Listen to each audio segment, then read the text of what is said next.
welcome to Lynn's Recipes. Today I'm going to make a soup called Ribolitta. This is a soup that my daughter especially likes, and she gave me the recipe, so I want to thank Jennifer for that. To make this recipe, these are the ingredients that you're going to need. You'll need olive oil, you'll need chopped onion, chopped carrots, chopped garlic, salt and pepper, Italian seasoning, and a bay leaf, and some pancetta that you have cubed. If you can't find pancetta, you can use bacon. You'll also need a can of diced tomatoes, some cannellini beans that you have drained and rinsed, spinach it's chopped spinach that I bought in the freezer section, and I defrosted it and then squeezed all of the liquid out of it. You'll need tomato paste, you'll need chicken stock or broth, and you can make your own or you can buy it at the store. And if you have available a Parmesan cheese rind that you have used all of the cheese off of and you just had the rind left, you can throw that in for flavor. Now I usually, when I use up my Parmesan cheese and want to save the rind, I just throw it in a Ziploc bag and put it in the freezer, and then when I'm making soups that call for it, I will just pull it out and put it in the soup. Now when we get ready to serve the soup, you're going to need some ciabatta rolls or bread. My store didn't have the rolls, so I just got a loaf of the ciabatta bread, and I'm going to cut it into 6 pieces. You'll need some garlic, and you'll need some Parmesan cheese. To get the amounts of the ingredients that you'll need to make this recipe, I'm going to list them in the information box below the video. Now what we're going to do is go over to the stove and start putting the soup together. Okay, so I'm going to put my olive oil in my soup pot and let it heat up just for a minute.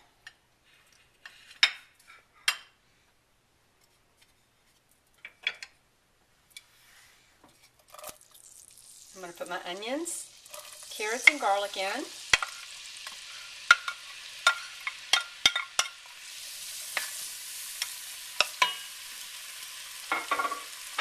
And also my pancetta.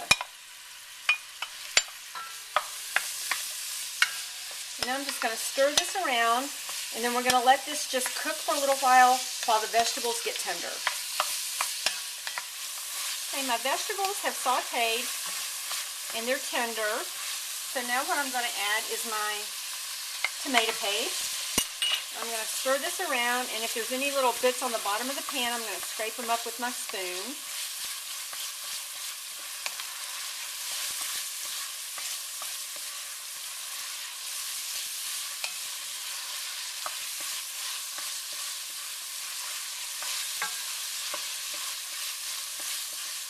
Okay, now we're going to add the rest of our ingredients. Add the tomatoes, and stir those. Turn this up, and here are the beans, and the spinach, salt and pepper, the Italian seasoning, and the bay leaf. And you're going to want to take this bay leaf out when the soup's done before you serve it, because you can't eat that. And now our chicken stock, our broth, whichever you're using. And I'm going to stir this all together, and then I'll add my Parmesan rind. Okay, so everything's stirred together nicely now. I'm going to put in my Parmesan rind. And that'll just give it lots of good flavor. We're going to let this come to a boil, and then we're going to boil it, or let it simmer, for 30 minutes, and then it'll be ready to serve. My soup is boiling, so what I'm going to do right now is I'm going to turn it down to a simmer and cover it. I'm just going to leave a little opening so some of the steam can come out, and we're going to let it cook for 30 minutes. My soup is done, and this is what it looks like. And so now I'm going to show you how I serve it. What I've done is I've cut a little piece of my ciabatta loaf, and I toasted it in my toaster oven, and I'm going to take a piece of garlic that I've sliced in half, and I'm going to rub it on the bread to give it some good flavor. Then I'm going to take this piece of bread and I'm going to put it in the bottom of my soup bowl. And now I'm just simply going to ladle my soup over my bread.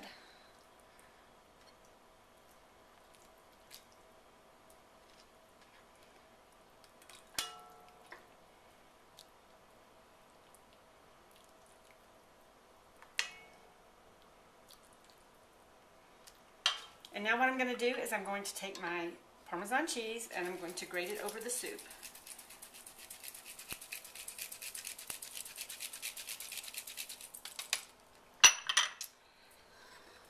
So here is my Ribolitta soup. I hope you enjoy it.